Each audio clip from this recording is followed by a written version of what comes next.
at ISB. And along with Professor Apurva Javadekar and Professor Shashwat Alok, I am thrilled to welcome Guy Jubb to this conversation today. Taking the pulse, is governance and stewardship a help or a hindrance to jumpstarting India? Okay. Guy has done many wonderful things in his long and successful career, most of them related to corporate governance and stewardship. He was the global head of corporate governance and stewardship at Standard Life Investments. After retiring from that role, he has been advising businesses, think tanks, regulators about the issues that he has worked the most with, governance and stewardship. He also provides commentary, thought leadership, mentorship about board effectiveness, ESG engagement strategies, responsible engagement with investors and other stakeholders. Okay. And I'm not going to list all the things that Guy has done or is doing, because otherwise we'll spend the entire 1 hour talking about his accomplishments. Currently, Guy is, among other things, he is an honorary professor at University of Edinburgh Business School. He is also the interim chair of European Corporate Governance Institute. He also is a member of the standing advisory group for the US audit regulator. Okay. So welcome, Guy. We are very happy to have you here. And as we mentioned briefly to you, this conversation is part of a unique initiative at ISB called Jumpstart India at ISB, where the faculty and the students are collaborating in finding, or at least beginning of solutions, finding beginnings of solutions for some of the most pressing problems of India as its road to recovery. Okay. So a note to all of you. So this is going to be a conversation with Guy, and so we will, Apurva, Shashwat and I will kind of chime in. And you all can keep sending your questions via chat, and periodically we will pause and take questions that have come up till that point. Okay, so keep your questions flowing. Okay. So Guy, one of the first things I want to get your sense on is, you have been looking at corporate governance of businesses for a long time.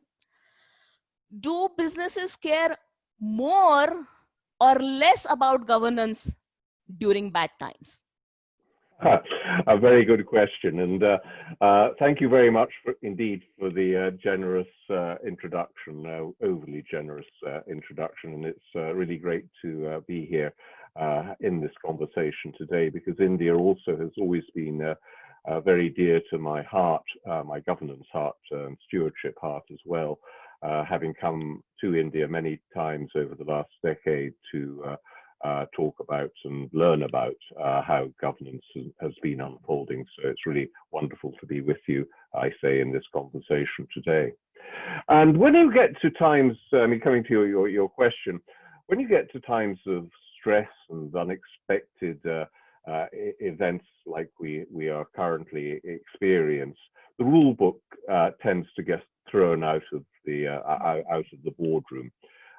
One at the time when the emergency, let's call it an emergency, the pandemic struck home, no businesses, very few that I have come across, had a pandemic of this nature on its radar. There may have been some, don't get me wrong. I mean, there may have been some who were particularly alert to this possibility, but in general, boards of directors and governance in general has to be adaptive. And I think one of the things that one learns from this experience is how non-executive directors have to be very careful they do not start meddling in the way in which executives are seeking 25 hours a day to manage their people, manage the business. And the one thing you don't want to have is non-executives picking up the phone to the chief executive, asking questions in a way that really are not helpful. Now, there is perhaps one exception or two exceptions that I have see to this. One is that what the pandemic has done has focused my mind on actually how on a board of directors, you have essentially two categories of non-executive director. Mm-hmm. One is there as, if you like, a genuinely independent monitor in the boardroom, there to ask, to challenge, to ask questions that are relevant in a pure governance sense, if I could put it that way. Mm-hmm. There are another set of non-executive directors there who are there much more in an advisory capacity, perhaps former CEOs of companies or people who have been in a similar business. Now, in a pandemic crisis situation like we have had just now, the anecdotal feedback, but it makes sense to me, is that actually the CEOs have actually benefited from having the ability to call upon those directors who are in a more advisory capacity, who can actually add insights and value and pragmatic solutions and provide the chief executive and the finance director with an ear to talk to at a time when it can be quite lonely, taking really big decisions. And I think finally, I'd really be interested in your views about this. I think the other thing that is important is the role of the chair in this. And the role of the chair as being, on the one hand, somebody who could support the chief executive, but what you have to have in this type of pandemic situation is that you have to have the chair and the chief executive on the same page, on the same paragraph, and ideally on the same sentence. You do not want to have a chair and a chief executive who are at loggerheads with each other. That's not to say the chair and the non-executives don't have a role to challenge, and this will come back as we start to come out of the pandemic. But yeah, so that's what I was thinking. But how do you see it?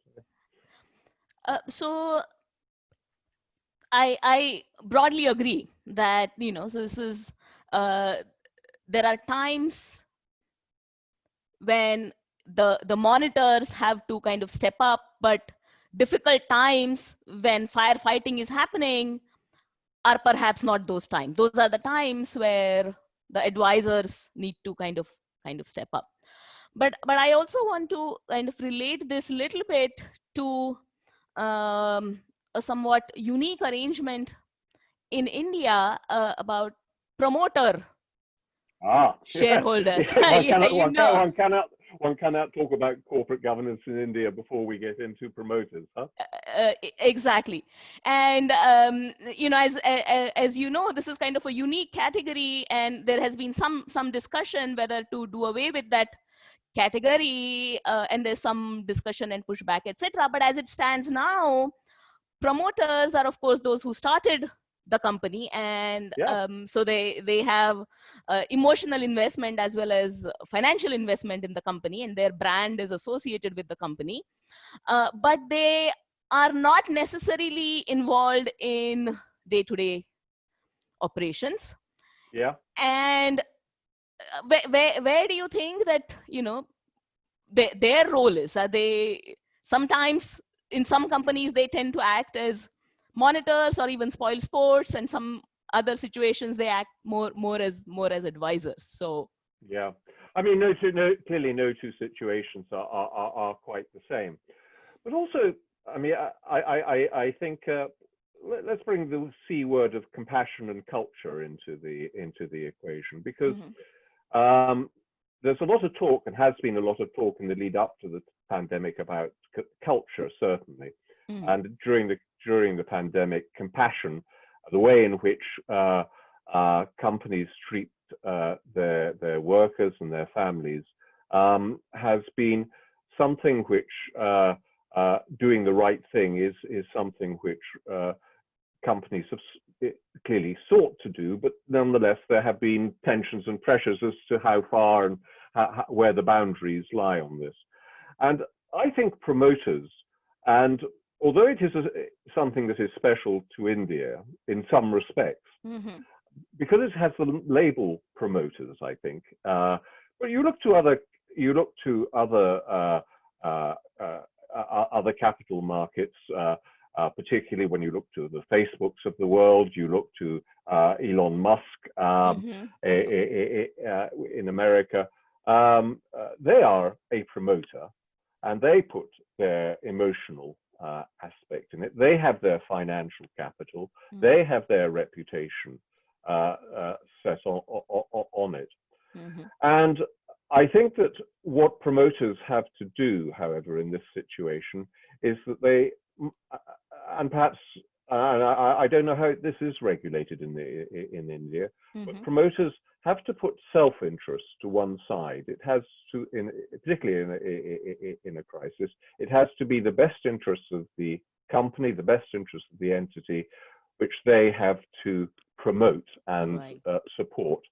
And if they do that, then the other things will flow from that, which are then, in an ideal world, for the benefit of the company, for the benefit of its employees, for the benefit of its management, its customers, suppliers, and its promoters in the long run. It's easier said than done, and facing down a promoter who has a strong view takes a degree of moral courage, which can be difficult to bring up at a particular point. Sorry, that was a long answer to a short question. No, it was great. But I think Shashwat had earlier also mentioned about kind of this broader perspective, including other stakeholders. Shashwat, do you want to chime in? Yeah. So I had a more specific question. So during the financial crisis, as we all know, the corporates were blamed for all the ills that were caused as a result of the crisis. But during the pandemic, we have seen corporations all over the world rise up to the occasion in terms of, assigning their plans for producing ventilators, making sanitizers at scale and speed. We see that in India, we see that in US. Elon Musk has been doing part of it. So what is about the pandemic and governance during the pandemic that has allowed the corporate world to rise up to the occasion in a positive way as compared to what we have seen in some of the financial crashes earlier? Yeah, I think it's actually all to do with timing. I think many corporations were actually, at the time the pandemic struck, many corporations were actually starting to think very carefully about their role in society, their role with stakeholders.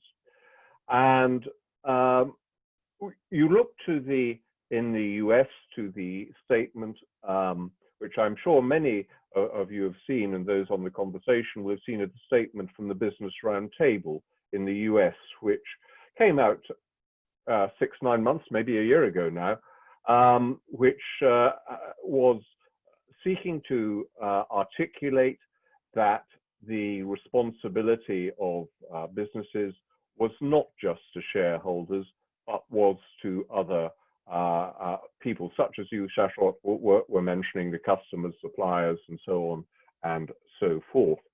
But that statement, when it came out, was greeted, although it was signed by hundreds of CEOs from the top companies in the US, and included big banks, JP Morgan. It was big investors, BlackRock were there.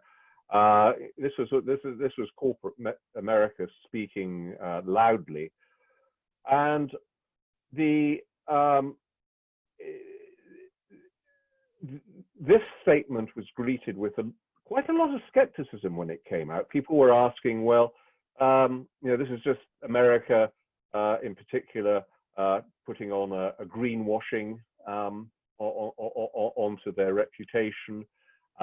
They don't really mean it. And actually the investment community, and I was part of the investment community in my younger youth, the investment community were actually very critical about actually the leakage of capital, of finance into these other stakeholders to their detriment.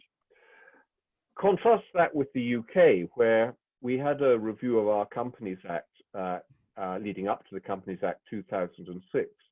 And there is a section in our Companies Act called Section 172. And our Section 172 sets out not so much the role of the company, but the role of directors.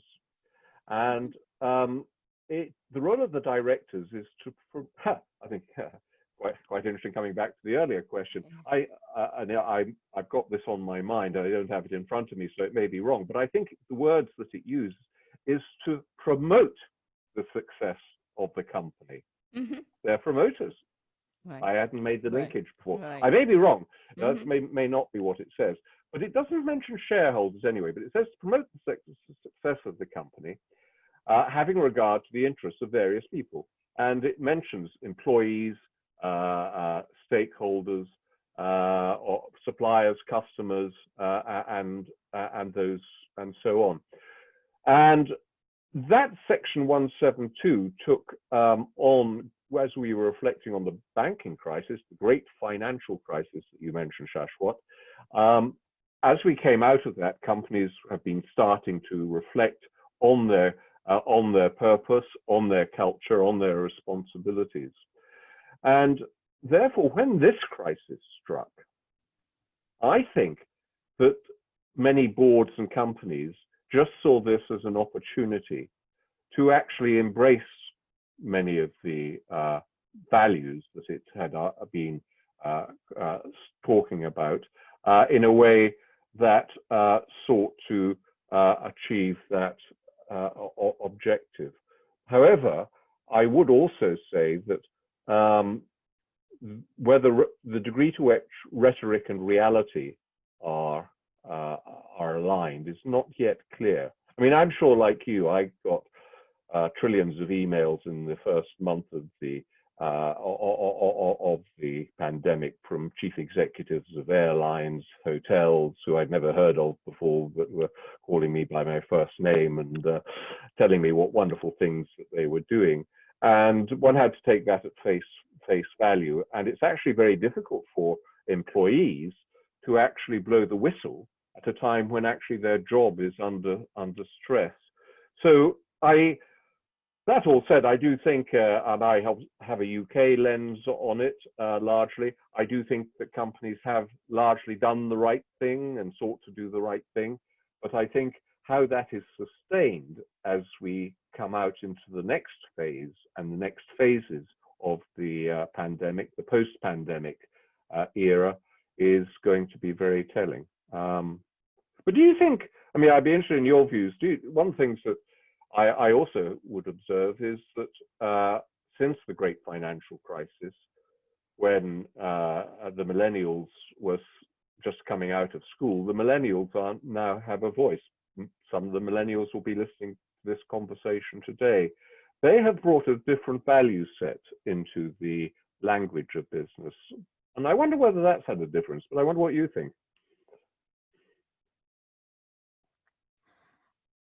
So yeah, I think definitely as the composition of consumers is also getting more towards millennials. Companies, for their own success, want to pay more attention to these views. And so this may be a cynical interpretation to some extent, that for appealing to their own consumers, their own brand image, companies may want to at least appear to do Yeah. good things. And a pandemic is in a way a very, very clear test if you are a good citizen. If you're not Yeah. doing good things during such a big crisis during a pandemic, then you cannot claim that you are a good citizen. Sure. It's like a litmus test, isn't it, for that? Absolutely. And I know in India, as in the UK, you have you mentioned, Rashi, the word monitors earlier, and the role of the media in this is actually also, I think, very important. Where consumers have always found it difficult to get traction with companies. I mean, we're all consumers. We've all had experience where something has gone wrong, and trying to get past the customer service desk to get real traction is a waste of time and space. But the media have, particularly in a post-pandemic, they don't have the same threats over them in the way that employees do. They can call out companies which actually are not delivering on their rhetoric if they happen to pick it up. But I think many of them will do. And when the tide goes out, we will hear some sad stories of where of treatment. And that all said, I mean, I do think that in the generality, companies have sought to do the right thing. But India, of course, in India also, you've had the issues around migrant workers and things of that nature too. And I recognize that the issues in India are perhaps rather different and rather more sensitive and tragic in some respects than I experience here.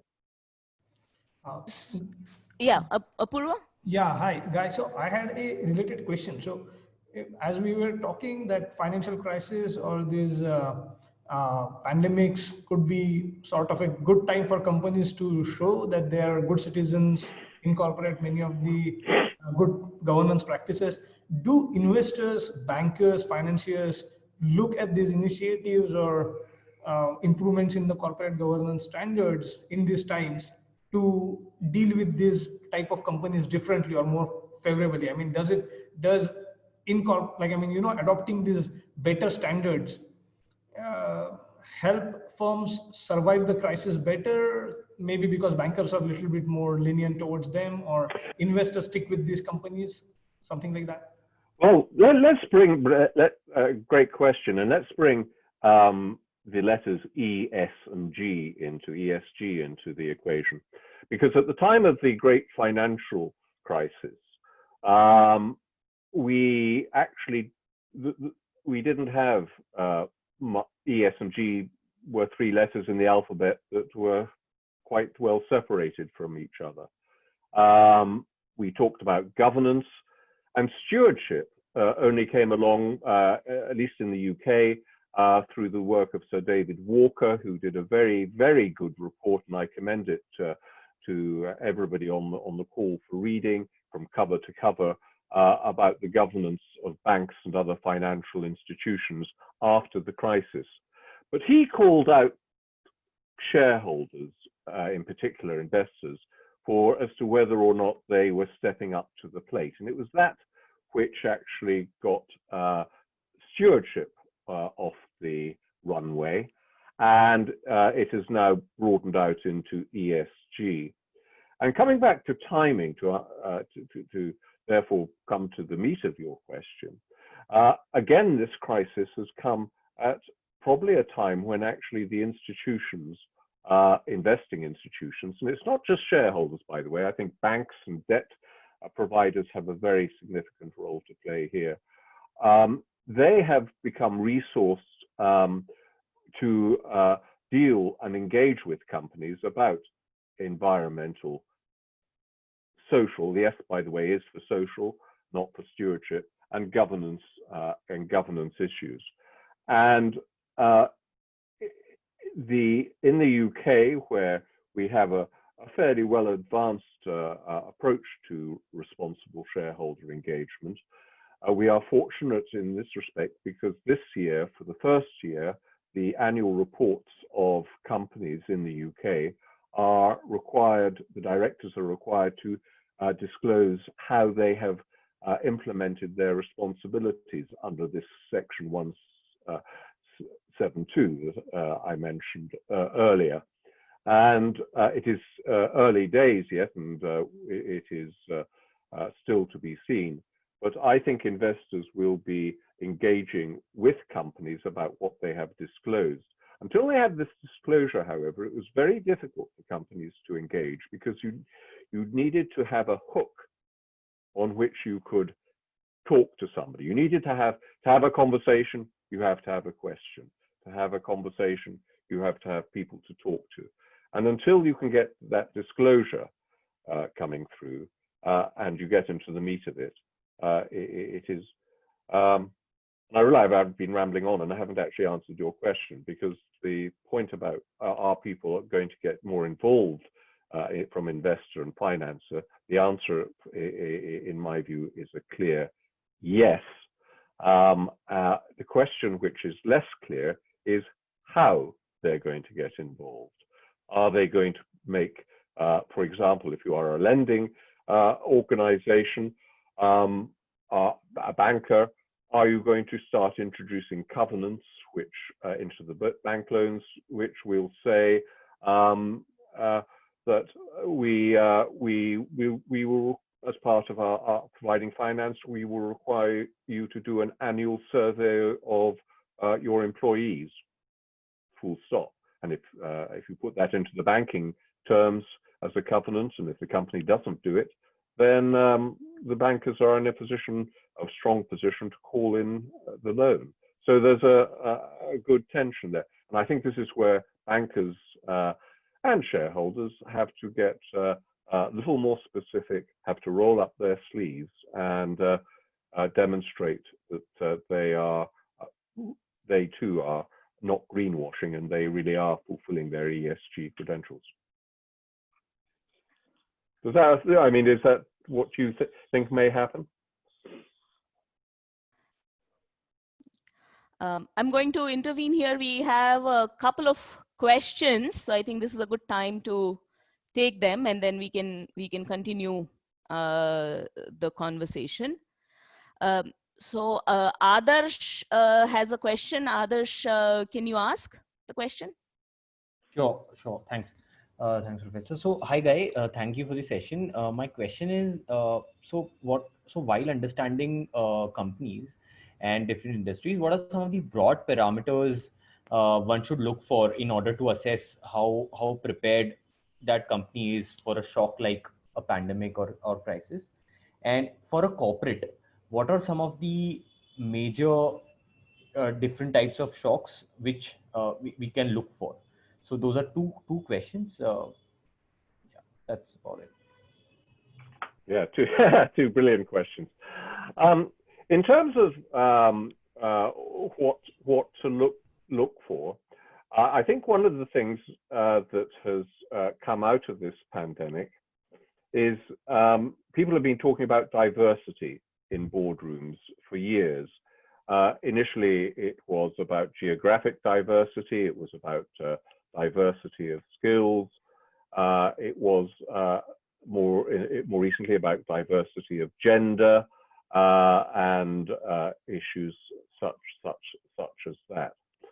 And what I think is, if I were looking at a board in terms of its governance, its credentials, and its preparedness for a pandemic, I would be looking to see that you had a diversity of opinion that can be brought to bear to ensure that actually, when looking at the risk factors that are present, you are not necessarily focusing on the narrow risk factors which you might see if you had been brought up in a particular business in a particular way forever and a day, but you are actually alert to some of the things that are at the boundaries of the risk radar, but also that you actually bring in I don't apologize for using the word again, but some of the benefits of diversity of culture, some of the benefits that diversity can bring to cultural conversations and cultural perspectives. One of the things that I would observe from the crisis as a whole, when I look globally, is how better the governments which have been led by women rather than men have actually responded to the crisis. It'll be interesting, maybe an academic study, to see whether there is any correlation when that is a read across to corporate land. But I suggest, just from my own experience, that women have a greater sense sometimes of compassion. They have a greater sense of sensitivity. I sit on the board of an accounting firm called Mazar. They're one of the challenger firms in the UK, and the chair of that and I go out and have culture meetings with the employees. We don't see them all, but we see samples. We do it under what's called the Chatham House rule, where the conversations are confidential. But I have observed for several years how my chair, an American lady, has that skill set which I don't have, just to enable people to open up in conversation. But it's a cultural thing, and I couldn't do that. And having the diversity, therefore, of thought is so important, I think, as understanding one's ability of preparedness for the pandemic. And then, Adarsh, going to your other question about what other risks could or should be out there, that's a really interesting question, and I think many boardrooms will be pondering that. I think at one end of the spectrum, you could actually say we should only be focusing on what we can control, and that actually helps just to focus the mind. And I think you can. I used the word risk radar before because I actually quite like that. You can have little things blipping on your radar, the risk heat map, and I think that approach enables you to actually have a broad radar at which you actually can identify, and people will now have pandemics or global catastrophes on their radar. We did. Let's put another one into the being controversial. Let's say we have a nuclear war in the next 4 or 5 years. India is a nuclear power. UK is. China, we're seeing a lot of the US. We're seeing a lot of national retrenchment going on. How many boardrooms, I wonder, have talked about, well, what happens if there is a nuclear war in our sphere and the fallout from that? What are we going to do about that? And what will it mean for our supply chains?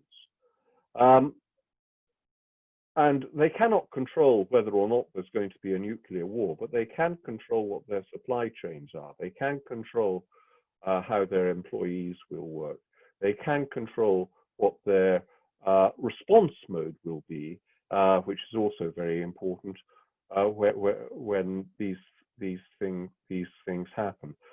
So as I talk through your very interesting question, because I don't really know the answer, but I think where I'm coming to is that boards should be clearly aware of these mega shocks, but they should be distilling their evaluation in a way that enables them just to focus on what they can control and how they will control it, so that the processes are more in place rather than scrambling to find the answer.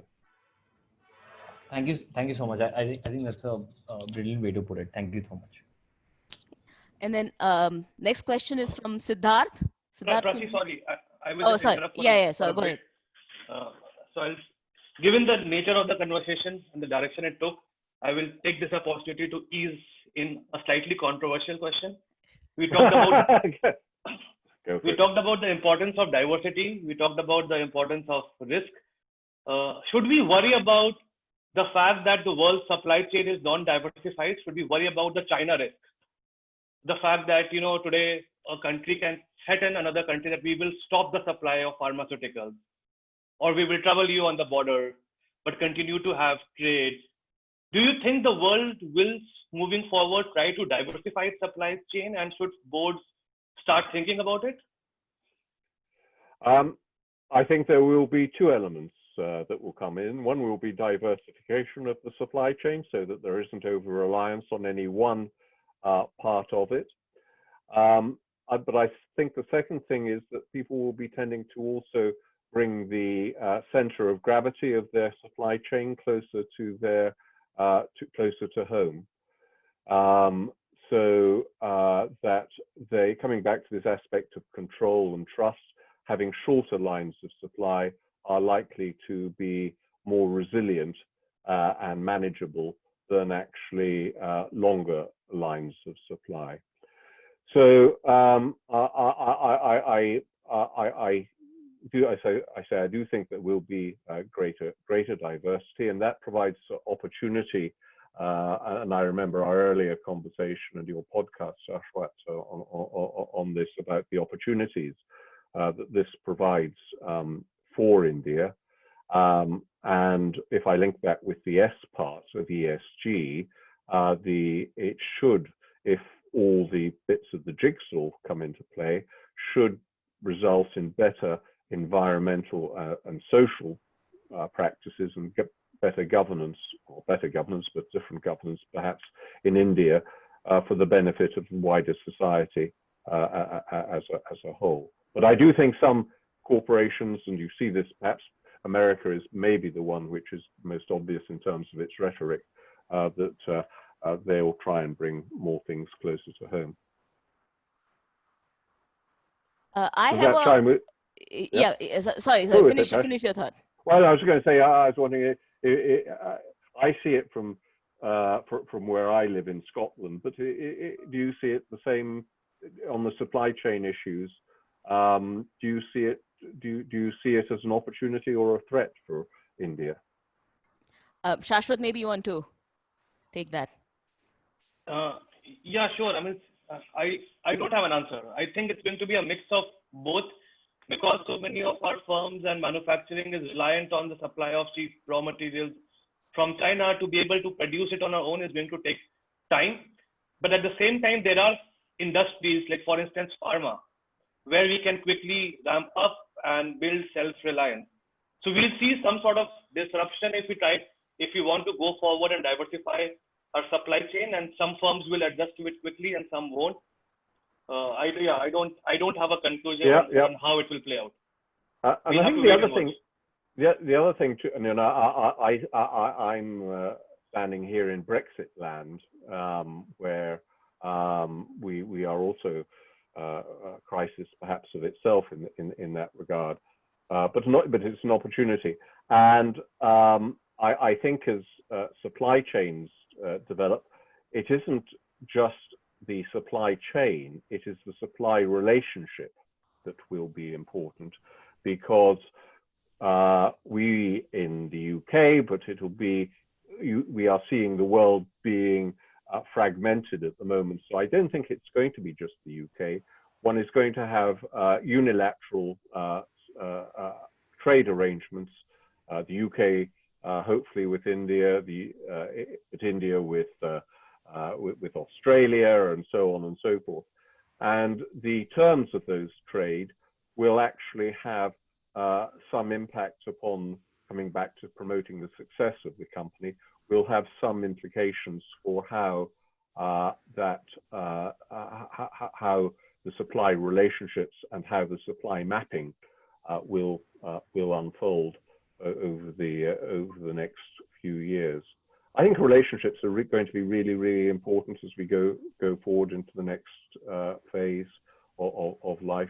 The mutual support that will come from that. But anyway. My follow-up question on this conversation is again kind of, relating to rejigging of the supply chain that is globally likely to happen. And one ambition that India has is to attract some of the global players that are currently manufacturing out of China to move their manufacturing to India. And that will involve, in many cases, some collaboration with local Indian companies.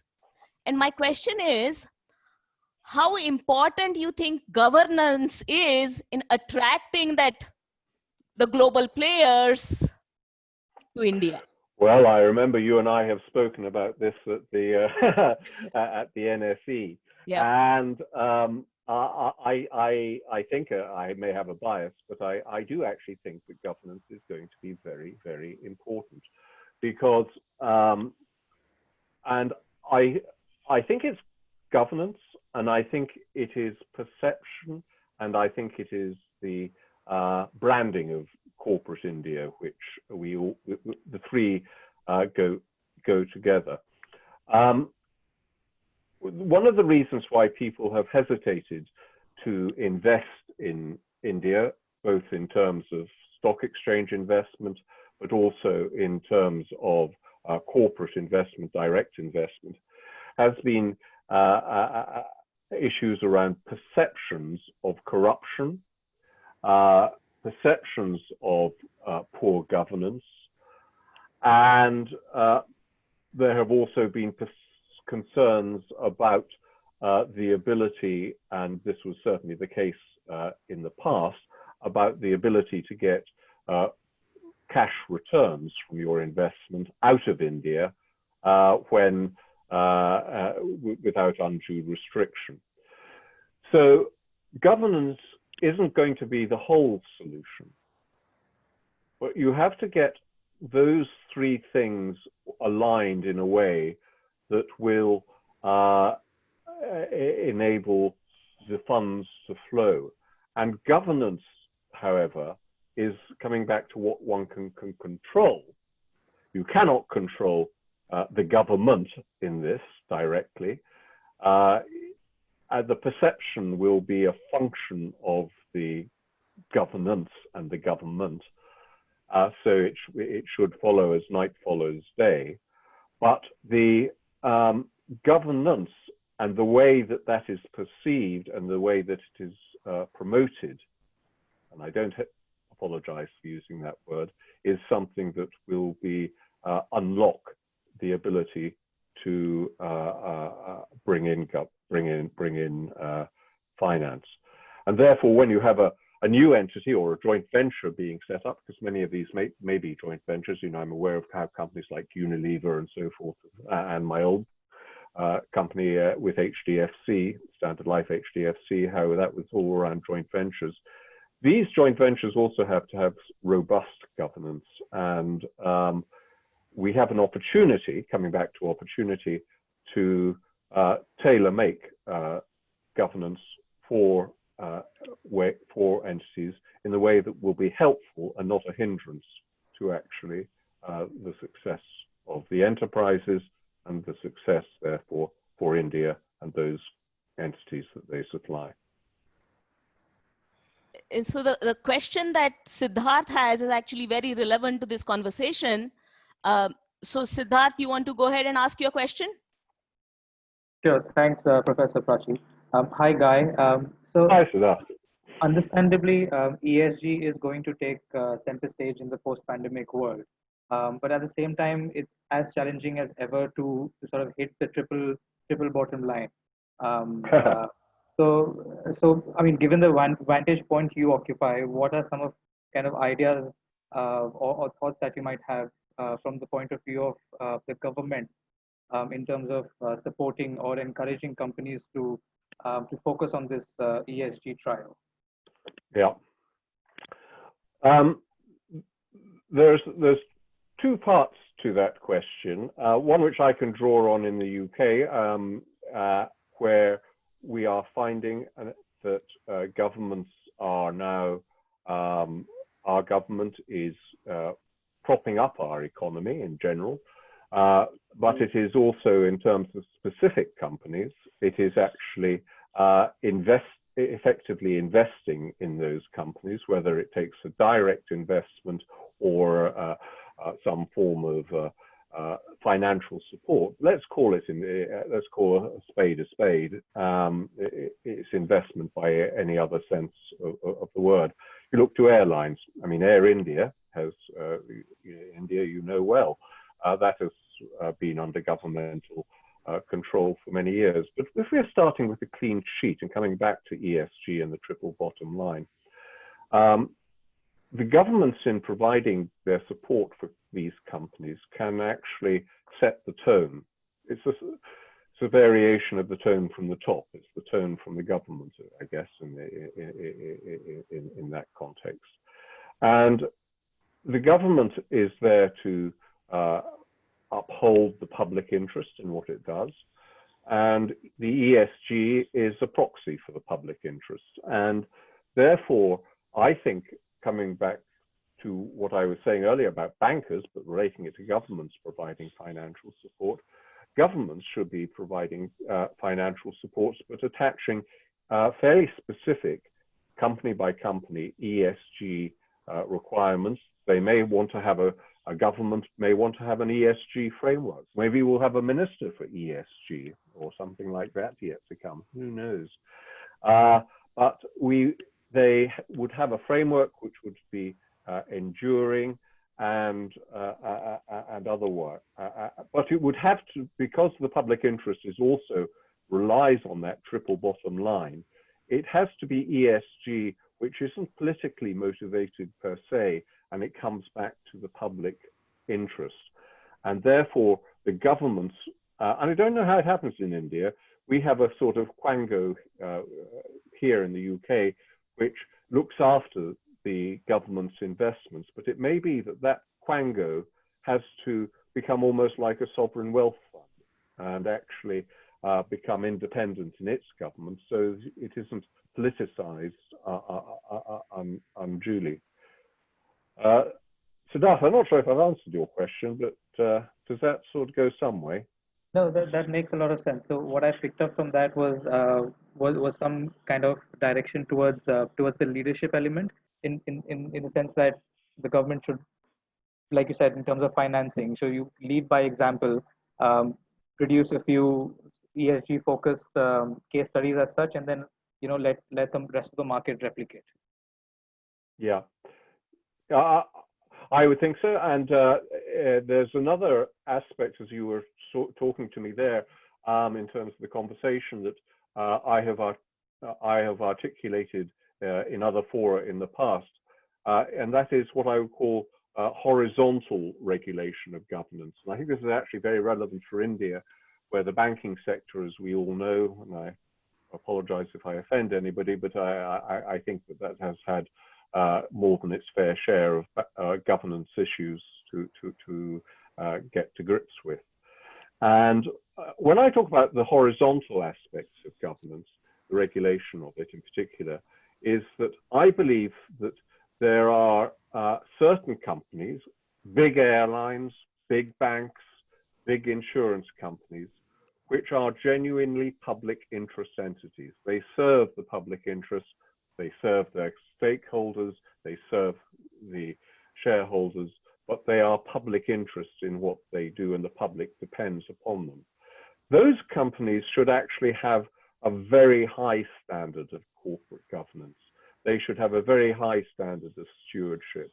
Perhaps the returns will be less financially, perhaps not, but they should be upholding the very highest standards, and they should be regulated accordingly. On the other hand, those companies within that horizontal phase, which are at lower levels, if it is a pyramid or it is a matrix anyway, which are much more entrepreneurial, jump-starting India, those companies should actually have a much lighter touch of governance, a much lighter touch of regulation. Not say no touch, but they should have more flexibility to be more entrepreneurial, more enterprising, and more enlightened in their approach.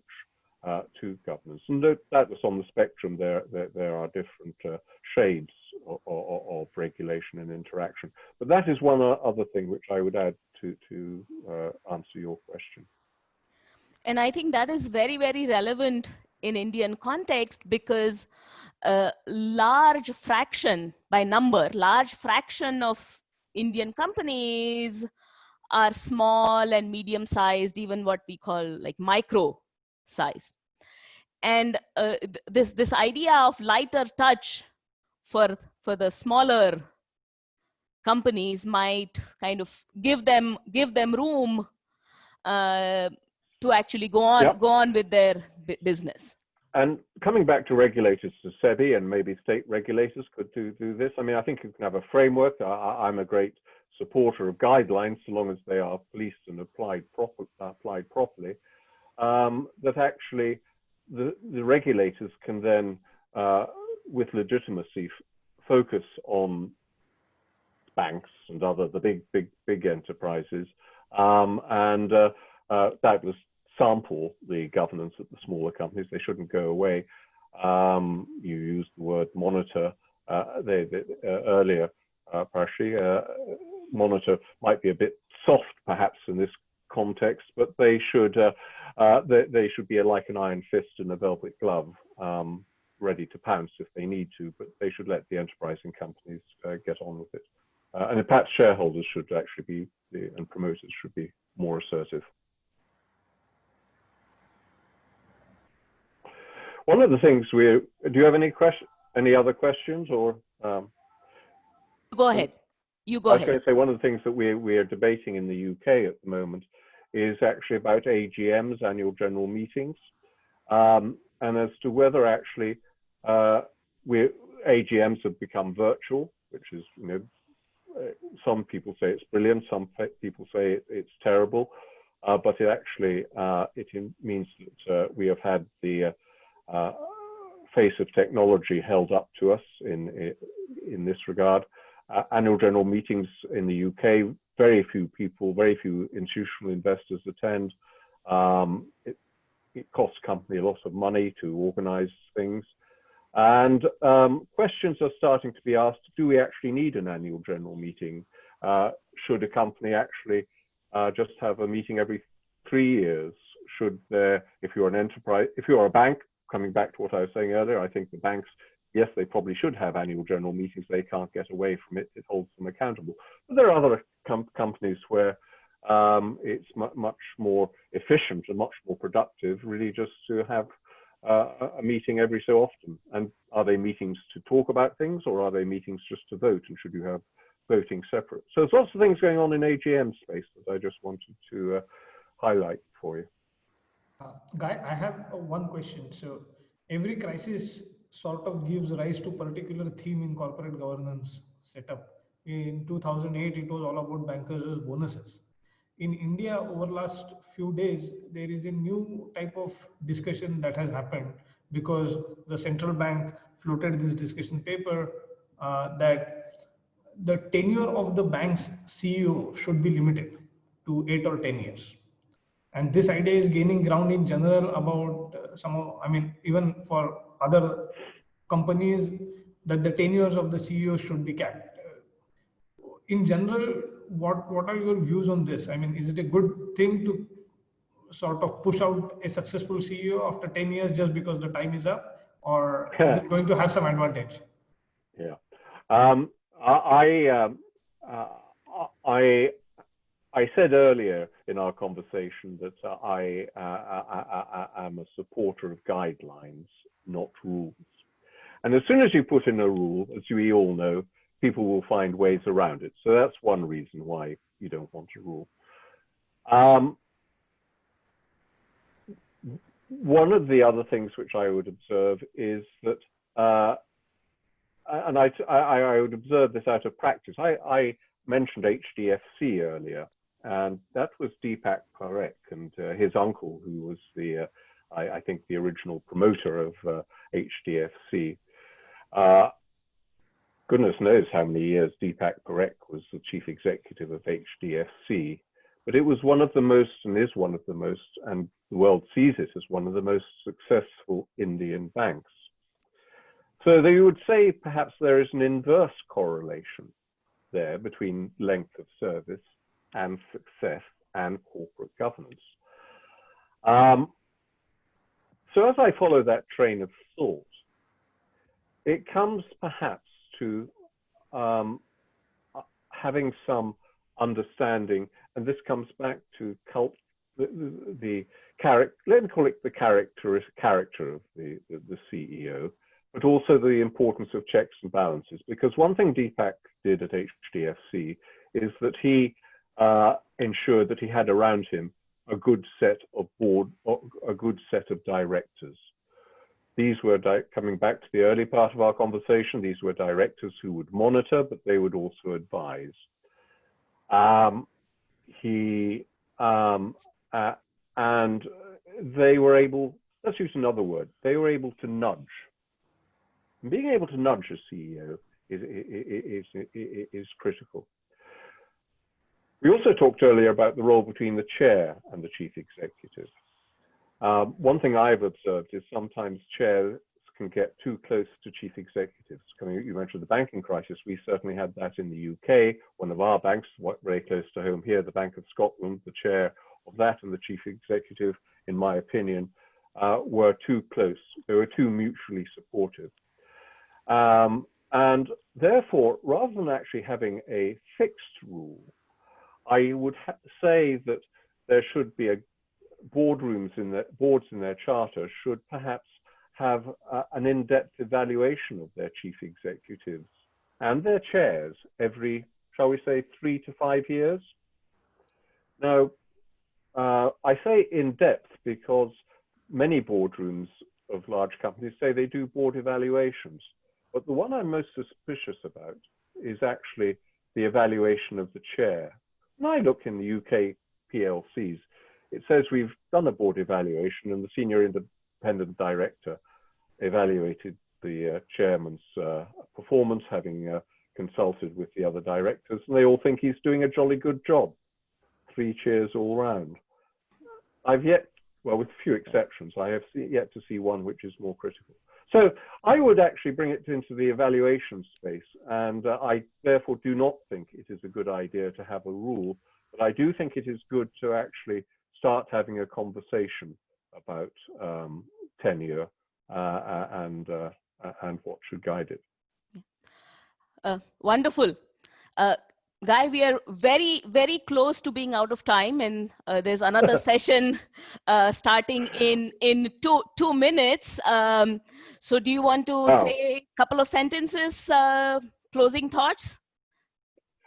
Closing thoughts. It has been enlightening to me to actually have this conversation, to be provoked about some of the things that I had not otherwise thought about the pandemic. About how actually boards should be thinking about shocks that are yet to come, about thinking about, in a slightly more granular way, about the supply chain than I had otherwise thought about in terms of diversity of supply chain, and about how the ESG components should actually come into practice. I'm not sure whether you have learned anything, but I have certainly left this conversation a lot wiser than I was before I came into it. And I thank you very much for having me. And I wish you all very best with your studies and the school success, and may Jumpstart India do what it says on the tin. Thank you. Thank you so much, Guy. Thank you for being here. And thank you all of you. We learned a lot, and the quality of brilliant questions certainly made up for the small quantity. So thank you all, and all the best. Thank you. Bye-bye. Bye. Bye. Bye. Bye-bye.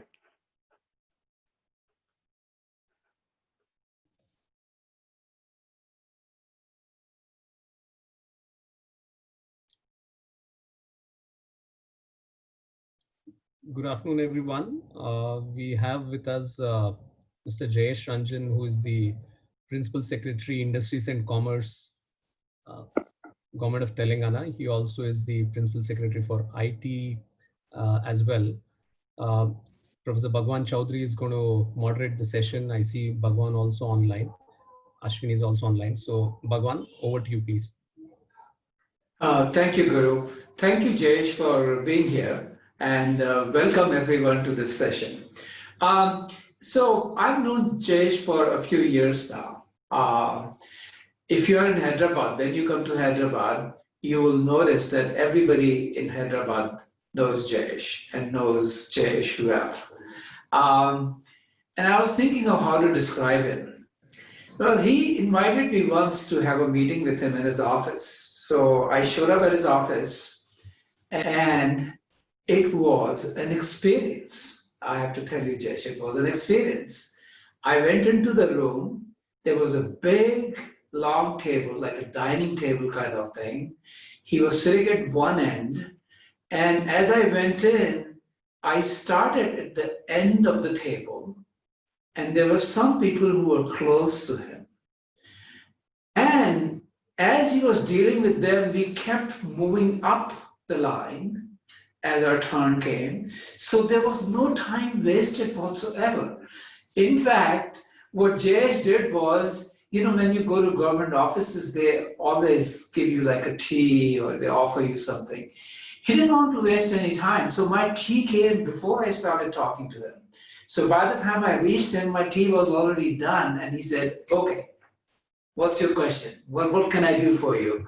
While he was eating a sandwich himself, so no time wasted. So I think of Jayesh as basically a combination of a wise guru, a connector,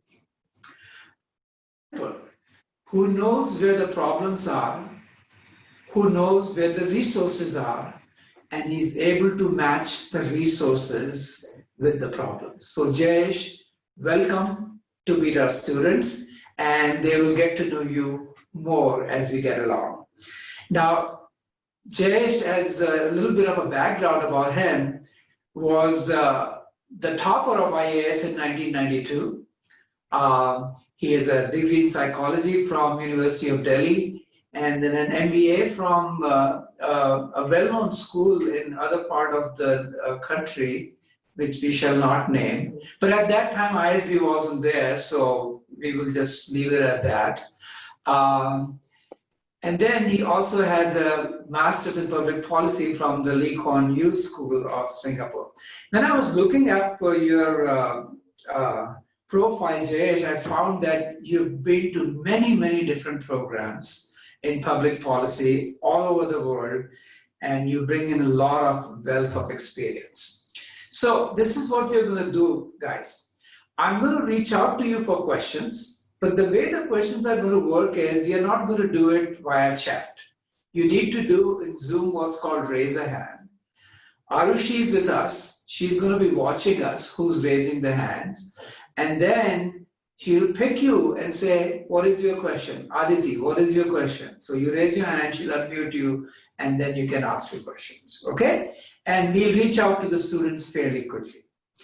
So, Jayesh, you're very interested in a sector in Telangana, which has to do with artisans, in particular handloom. And we are going to have a presentation by those people tomorrow. Tell us a little bit about why this sector interests you so much. Yes. So, good afternoon, Professor Chaudhary, and welcome to all the members of the new cohort.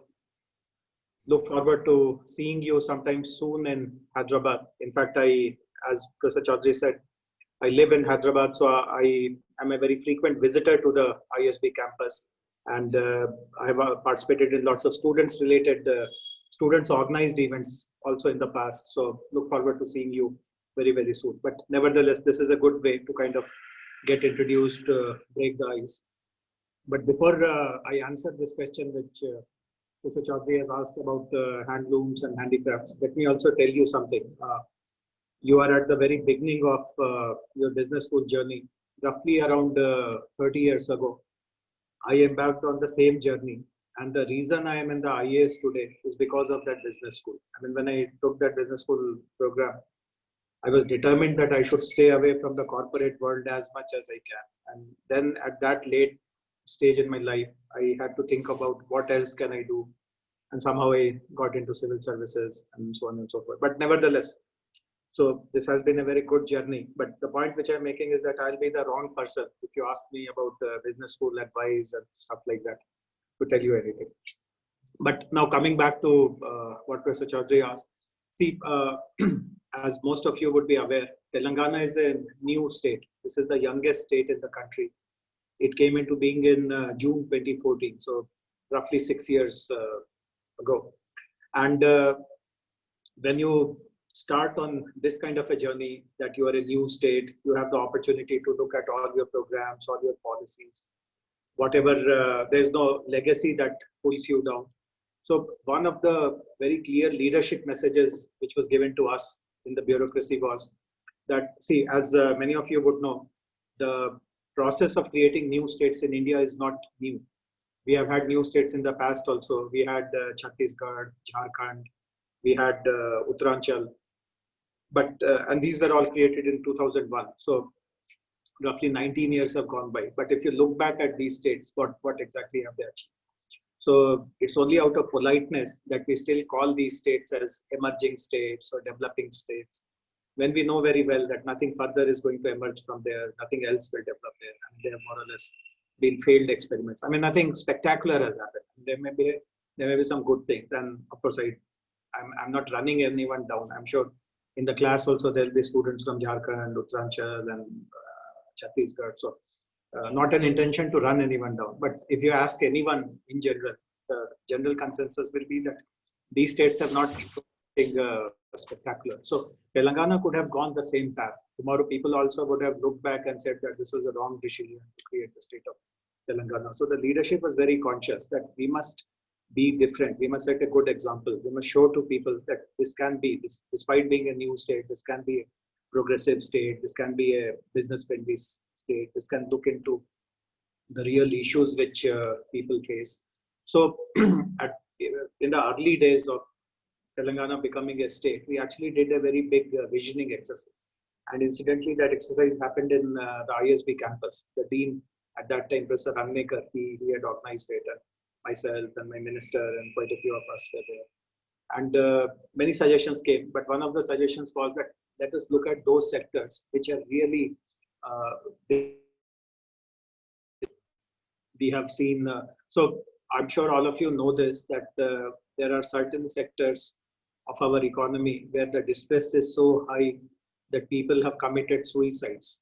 As you know, farming in a dry land scenario has been a source of great distress, and large number of people have committed suicide. So when we looked at the data, we found that this is again a sector, that is weavers, craftspersons in Telangana, before Telangana came into being. For many, many years, there have been cases every year of some 20 people, 30 people, 25 people committing suicide, etc. So this kind of got us thinking that this is just not acceptable. If it is preventable, if there are ways of intervening in their economic cycle, if we can help them, then why should a scenario arise that people are forced to commit suicide? So for the last 5 years, we have intervened in the entire value chain of crafts operations, weaving operations. Some of you may know that there is a very strong textile tradition in Telangana, which is called the Pochampalli Ikat. I mean, some of you perhaps have worn dresses also. These are very attractive kind of clothes. When you come and in the government, suppose I was interacting with you on a Monday, you would have seen me wearing a handloom shirt made of Pochampalli. This is a norm in our government that every Monday all government employees must wear handloom. So I'm sure when you come to Hyderabad and look around and try to imbibe the local culture, people will guide you or direct you towards stores which sell beautiful handloom shirts and women wear and stuff like that. So as I said, we intervened in multiple levels. We found out what is the reason of their indebtedness. How can that chain of indebtedness be broken? So multiple programs were introduced. And our results were really giving very, very encouraging initial results. In fact, in the last 5 years, we started with an ambition that we will double their incomes. See, we have, when we began this exercise in around 2016 or so, we found that a weaver typically gets about 10,000 rupees a month, 12,000 rupees a month. And our effort was initially to make it double. So 20,000, 25,000. And roughly towards the end of last year, 2019 or so, we were able to claim that almost 80% of the weavers today in the state get double that income. 80% of the craft persons get double that income. And then suddenly this pandemic has come, and as all of us So how long, understand, Jayesh, how long did it take for you to double their incomes? What was the period? it took about 3 years. 3 years, but I won't say that we have done it. I won't say that we have done it 100 for all the craft persons, all the handloom weavers in the state. My estimate is that we have been able to support around 80% of them. There are about 20% of them who still need help. But as I said, in this scenario where different kinds of businesses have been impacted adversely, it is also in some ways it can pull them back to where they were earlier.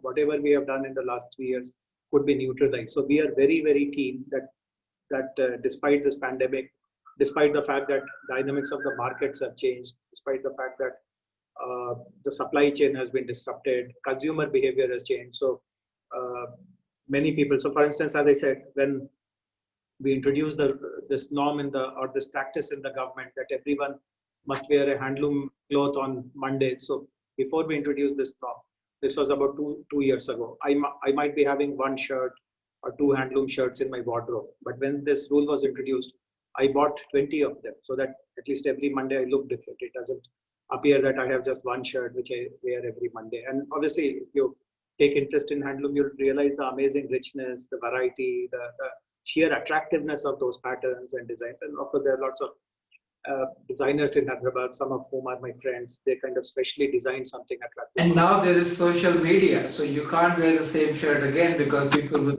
go on Facebook that of course. That is true. So, but the point is, when I'm mentioning that consumer behaviors, of course, we don't have exact evidence now, but there is a possibility that someone like me who bought 20 shirts in the past, now we may choose to manage with just 3. So definitely there is an impact on the market of these handloom weavers. The market would have shrunk.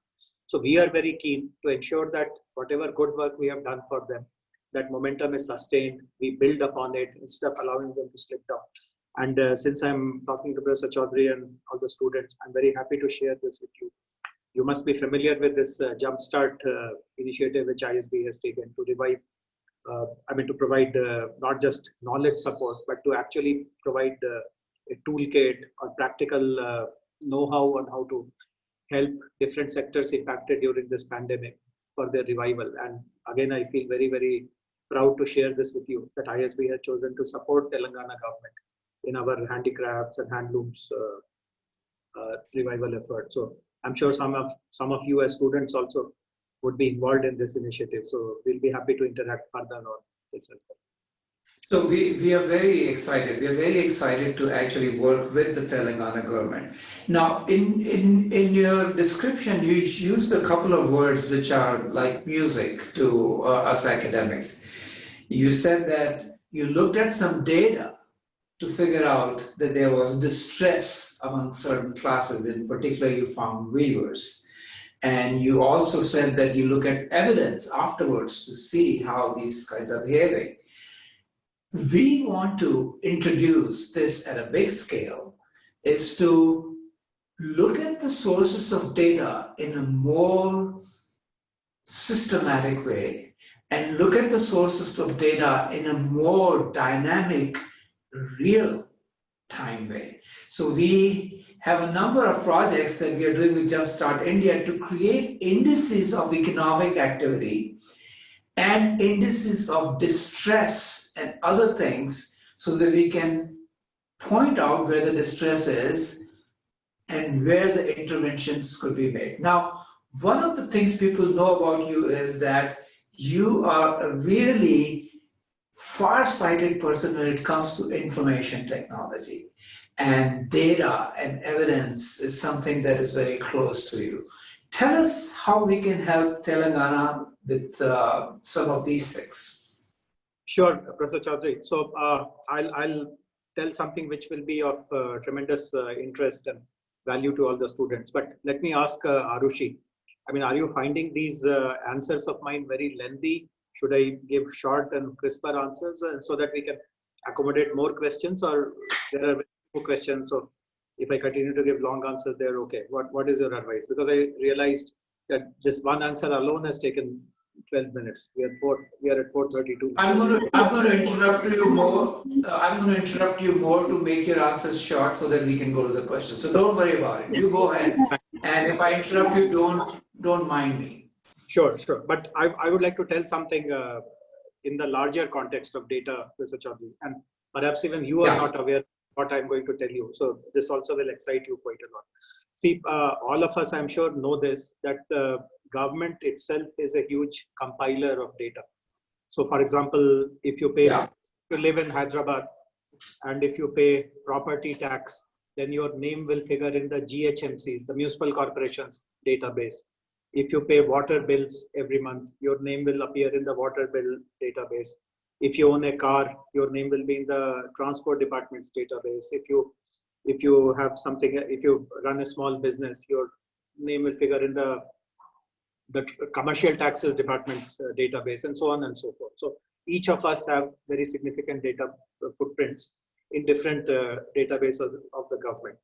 But the unfortunate thing is that each of these databases are maintained in silos. So the municipal corporation has a database of property payers, property tax payers. Someone else has another database, a third agency has a third database, and so on and so forth. So we have done something very, very unique. I mean, it is slightly controversial, and I'm sure when I explain this a little bit more, many of you, your antennas will be alerted. Perhaps you'll think that we are doing something illegal.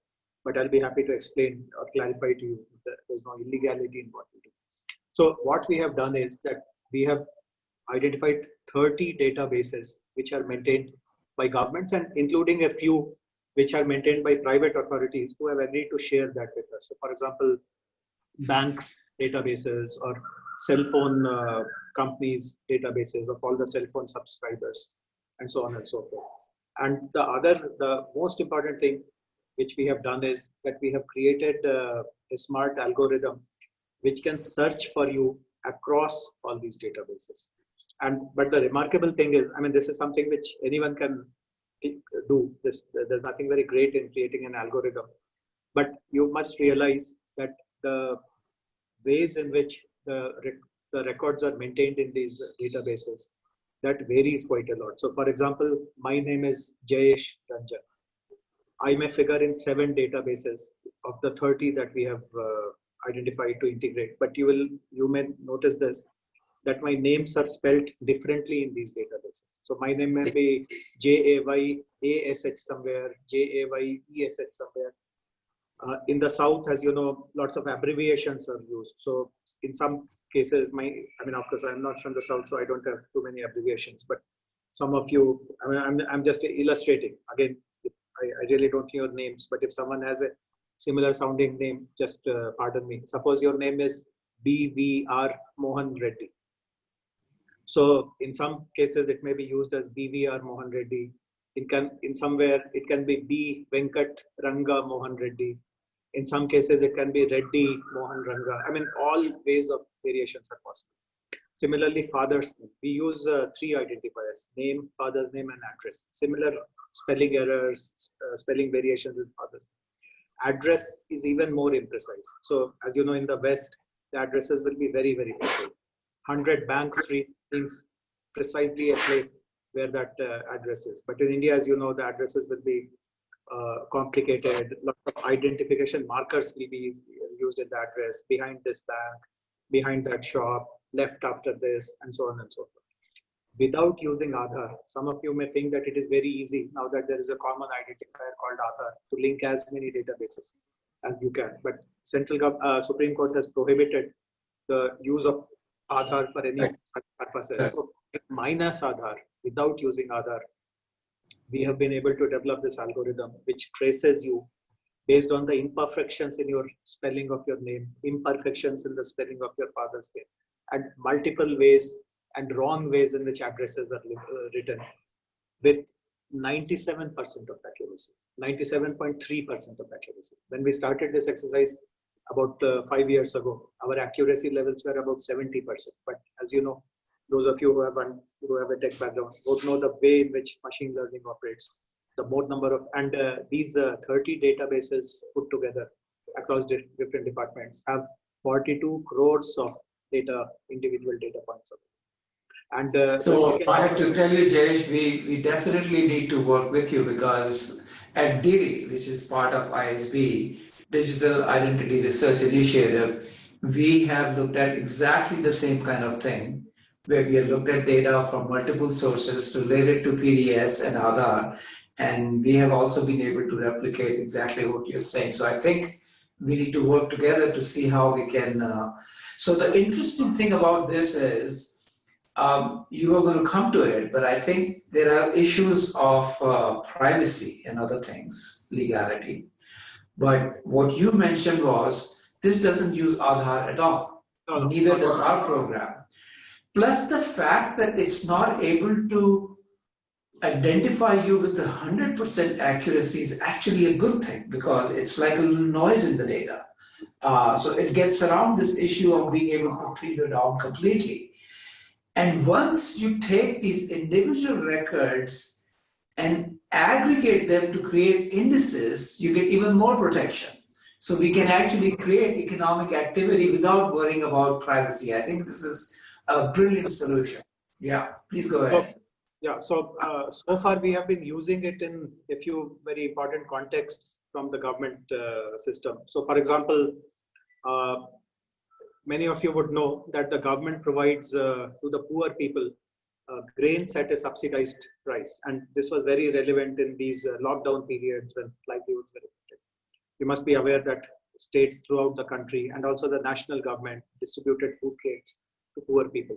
Now, how do you claim that you are a poor person? Suppose I want to say that I also need that rice because I'm a poor person. So what this exercise that we have done, this is called Citizens 360. So what Citizens 360 does is that if I ask for any claim for any government benefit, we run this program to find out whether I am eligible for it or not. So if I'm a poor person, if I'm claiming to be a poor person, it is very obvious that I should not be owning a car. My name will not figure in the car database or the database of transport vehicles. I see. I presume you're able to do targeting, which is a big problem in these fields. Yeah. So for example, if there is a program that is only targeted towards the poor, you want to make sure that they don't have a credit card or other ways of I see. And with experience, the way in which we filter all these target groups, this is improving. So we realize that a poor person typically will not consume electricity more than 100 units a month. So now from the electricity database, I can find out if you are a consumer who is consuming more than 100 units. So there's a question mark about it. Similarly, we presume that you will not have multiple mobile instruments. As you know, some of us have 2 mobile instruments, some of us have 3, but on an average, a poor person should not have more than 1. So then the other beauty is that we are also able to do relationship analysis. So suppose I asked for a benefit, but who are my family members? Who is my brother? Who is my sister? Who is my wife? Who is my father? So this algorithm also helps build that family tree. And let me also share this with you. I mentioned to you that this is almost 98%, 97.3% accurate. The time it takes to give results. Suppose my name is put in the Citizens 360. Within 30 seconds, we get the results. So not only it is extremely fast, but it also gives pretty accurate results. So we use it for targeting. We have also started using it for contactless and paperless transactions. So when I mentioned that suppose you are a poor person, typically government identifies someone as a poor person if he has a below poverty line certificate. You must show some paper that this paper proves that I'm a poor person. So normally in olden days, these certificates would be issued by someone visiting you. Suppose you apply for this BPL certificate, someone goes to your hut or home or whatever and looks at you, identifies what profession you practice, and then make a rough estimate whether you really qualify.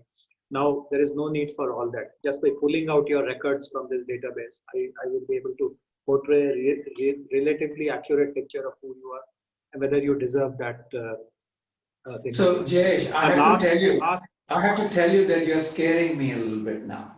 You know that, right? And you anticipate this is going to be controversial.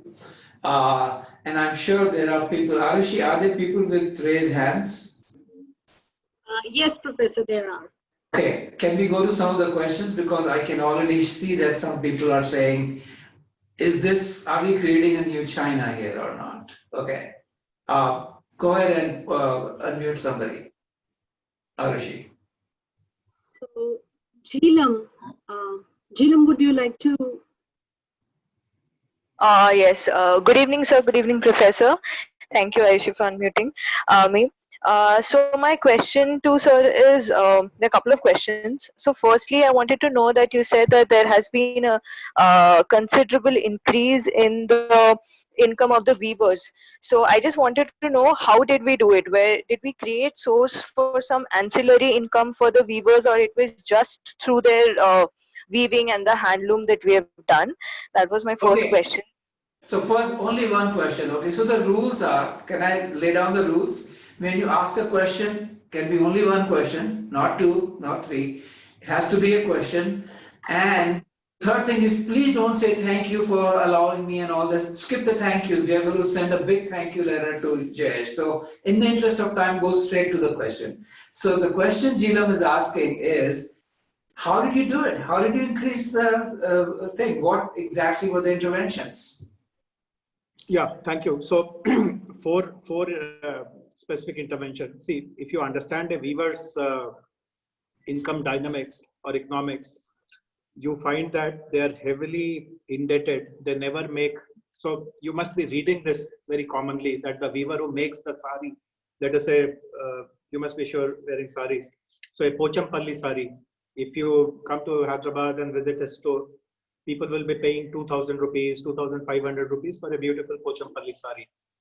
But the weaver who actually has woven that sari would have hardly got 200 rupees.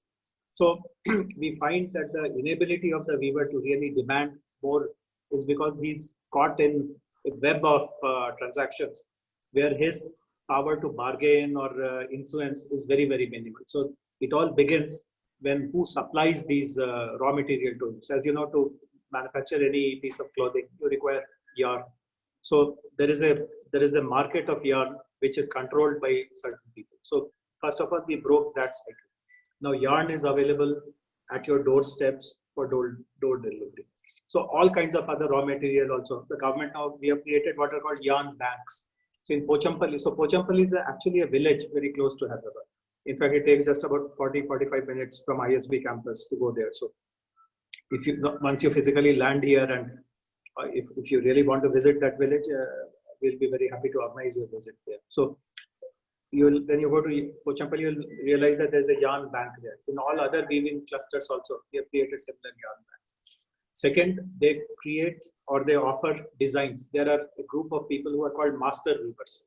So they are the ones who, so if you understand weaving, you will realize that it's a very intricate process of, it's like writing a code. So how do you put the things together to design a flower or a bird or any geometrical pattern, etc., the colors. So it requires lots of creativity. So there are certain amount of master weavers who have been able to become some kind of middlemen who control this entire process of giving designs and taking a big cut in lieu of giving that design. So what we have done is that we have introduced very well-known and passionate designers, some of the big names of the country, to these weavers. So I'm not sure how many of you follow the fashion industry. There is a very eminent designer, a global designer. She's Bangladeshi in origin, but I think she lives in London or maybe in Paris. She used to be a supermodel in her days. Her name is BB Russell. So BB Russell is one of the designers who works with Telangan handlooms. Closer home, those of you who are from Delhi will know this designer. Her name is Reena Singh. She has this brand called Eka. So Reena Singh works with handloom weavers, and of course in Telangana and Hyderabad itself, there are quite a few who work with handloom weavers. So we have now created a direct channel through which designs are made. We have also created. Yeah, go ahead. I was. No. So yeah, two quick points. So one is that again, some of you would be aware that a very prominent marketplace for fashion is a series of events which is called Lakme Fashion Week. Typically, governments don't go there. Designers display. You will be amazed to hear this, that for the first time in the spring Lakme Fashion Show, just before this pandemic broke out, sometimes in February, Telangana handlooms were displayed in Lakme Fashion Week. And the last thing which I wanted to tell you was that we have also created a small buffer of money with each of the weavers. So we have a scheme which is called, it's a matching thrift scheme. So whatever earnings you get, if you save, let us say 1 rupee, the government will match it by giving you 2 rupees. So that is for a rainy day. And right now, this is a rainy day. So people are using that money, which we have given to them. So it's a very well thought of set of interventions with which ensure that first of all, the chains of indebtedness get broken, and then they get newer opportunities, like getting in touch with the best designers, selling your product in Lakme Fashion Week, e-commerce, and so on and so forth. So this can be a very good students project also. Tomorrow. So in fact, this is your thoughts are coming at the right time. Students are taking their first course in managerial economics, and I think a few ideas that came right out of this is, one is to do with the industrial structure. So you, instead of one person bargaining, you are bargaining for the entire group, which creates some kind of a monops. You're going to learn about that. You're also using information networks to connect these to bigger markets. You're also removing some of the barriers to connect them to talent, other people. And finally, you're also breaking some of the financial markets barriers that these people have to face. So all of these together have helped these people. Another question. Yes, we have Aksh Sani. Aksh, and go straight to the question. Yeah, hi, good afternoon, Jayesh, sir. So I wanted to ask you about the challenges that you faced while implementing your these ideas for doubling the income of the weavers. In our experience, I come from a family business background where we had tried to do some upskilling activities for the workers in the nearby rural areas. So in some of the initiatives that we had organized, we found that there was very low turnout of the people over there because they were not very interested in upskilling themselves to end up working in a factory. It seems that the younger people had greater aspirations for themselves, and the older people had already found some job which they were merely content with. So the space of people that were actually interested in enlisting in these were very low. So what kind of initiatives or what kind of problems did you face while implementing this? And did you actually get the catchment area that you had planned for? So I think this is actually a question that I was going to raise earlier, which is the issue of upskilling. I think that's what he's referring to. That how do you increase the skills, which will increase wages and so on and so forth, and how do you match skills to jobs? That's another big project that we are taking at Jumpstart India. So maybe Jayesh, you can give us some insights on what the Telangana state is doing for first creating those skills, identifying who need those skills, and finally being able to match those skills with the right kind of jobs. Yeah.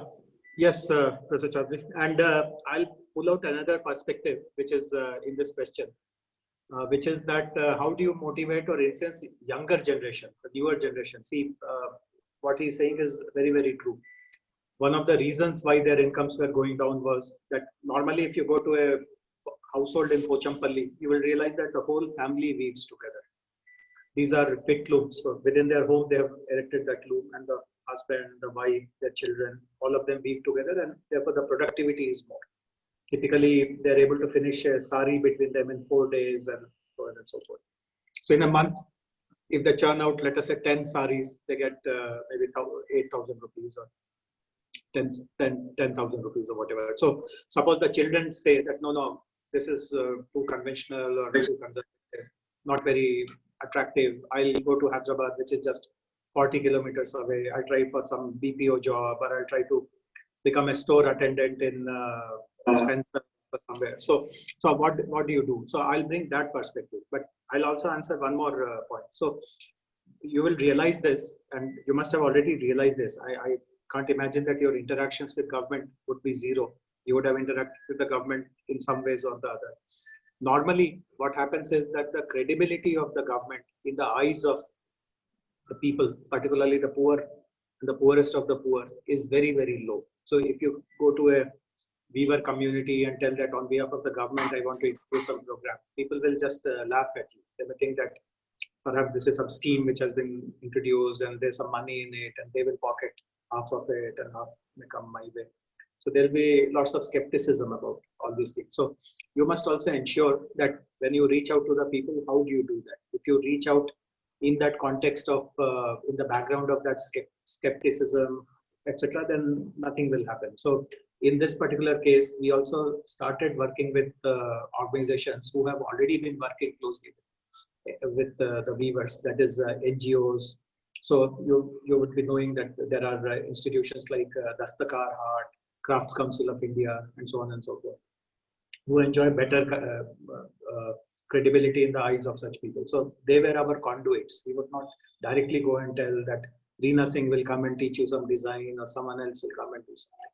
So this is the first point which I also wanted to clarify. So this was the big challenge. So people in whose eyes you have zero credibility, you have to work with them. So how do you do that? So if at all there was a challenge, this was the challenge, not designing those interventions or finding the money to support those interventions, etc. The other point to answer your question would be, again, if you go to Pochampalli, which is, as I said, very close to ISB campus, you will see a training center there, which is run by Microsoft. You will find 20 systems there, which have CAD CAM, and we have partnered with a local NGO, an NGO which works for weavers, not local NGO, called Abhiyara, which runs these training programs. So younger generation of these weaver families, they are trained. See, typically what happens is that the craft was, while Pochampalli saris are even very beautiful now, but people tell that 20 years ago, 30 years ago, 40 years ago, the patterns were even more intricate, even more attractive, but no one practices them because they have lost that skill. So what we have done using Abhiyara is pull out from the archives some of the old patterns, old designs, and using this CAD CAM, etc., using the Microsoft skills, we have been able to convert that into a trainable module on the computers. So the new generation training is happening in a very modern way. They sit in an air-conditioned room. Someone from the Microsoft team comes and teaches them CAD CAM. And this attracts them, this fascinates them. It is as, I mean, instead of sitting in or coming to Hyderabad and working as a store attendant in some Spencer's or somewhere, they can do something which is more modern and rooted to their tradition and so on and so forth. So this is the model which has worked well in Pochampalli. It's very interesting, Jayesh. I did go to Pochampalli 15 years ago. It was guys, everybody who comes here, you have to go to Pochampalli. It's like being in another world. The people there are so dedicated, and the artists there, the whole family is dedicated. But there was an interesting question I asked one of the weavers there. He had a system there with pulleys and, and I said, why don't you modernize it, And you know what he told me something? He said to me, if I modernize it and if it breaks, I won't know how to fix it. But this I have built myself, so I know how to fix it right here. So there is this tension between modernity and technology versus older system where you are self-reliant. What do you think about that, Jayesh? No, so again, I fully understand what you are saying, and I would like to bring again a very live example from this first thing. So for those who are not able to follow the drift of what Professor Chaudhary and I are speaking, see the looms on which they work, these are made of wood, a locally available wood, and they're made in a very frugal kind of way. Now, what has happened is about, again, 7-8 years ago, one of a youngster from one of the weaving families, he noticed he is sharp. Incidentally, he got the Padma Shri award 2 years ago, and a biopic was made on him. If you're interested, this biopic can be shown in the class as well. This biopic is called Malaysia. It is in Telugu, but I guess it has English subtitles. Subtitles, yeah. So this particular person, he realized that his mother, whenever a thread breaks, so when you are doing this hand loom operations using your hands, breakages happen quite frequently. So his mother had to bend over to kind of wherever that thread is broken and stretch herself and fix it, then go back and kind of weave. And then after an hour, somewhere else it will break. So throughout the day, 7-8 times, she would be bending over, stretching. So this person brought in an innovation, which is in the local language, it is called the ASU. So what he did was that he introduced another a small plank, which you can use to whichever portion is broken, that comes to you. You don't have to go there and bend and all that. And just for that innovation, one, the physical labor of doing that weaving came down. And second, little bit of improvement in your whole process also came. So Malaysia, he patented that machine, which is called the ASU machine. And the government has decided to supply, replace all the old looms with these ASU looms. So these are not extremely machine-like, but they are a very big innovation. And these are all frugal innovations, the grassroots innovation that our country is famous for. And Malaysia is an important advisor for all of us. He's of course a Padma awardee now, so we give him lots of respect. But this is how process improvement. So it's not large-scale modernization. It's not that I throw away the entire wooden loom and bring some mechanical stuff there. But these are implemented innovations which have come up from the bottoms up. Okay. Nobody has a question on privacy. Are we going to let Jayesh get away by saying that he can, in 30 seconds, find out everything about us? Anybody wants to ask a question like that or no? No, so Professor Chaudhary, let me clarify. Even if one is asking. So first of all, this database is confined to citizens of Telangana. So most of them are non-citizens, so they're not worried. They're thinking that Big Brother is not watching them.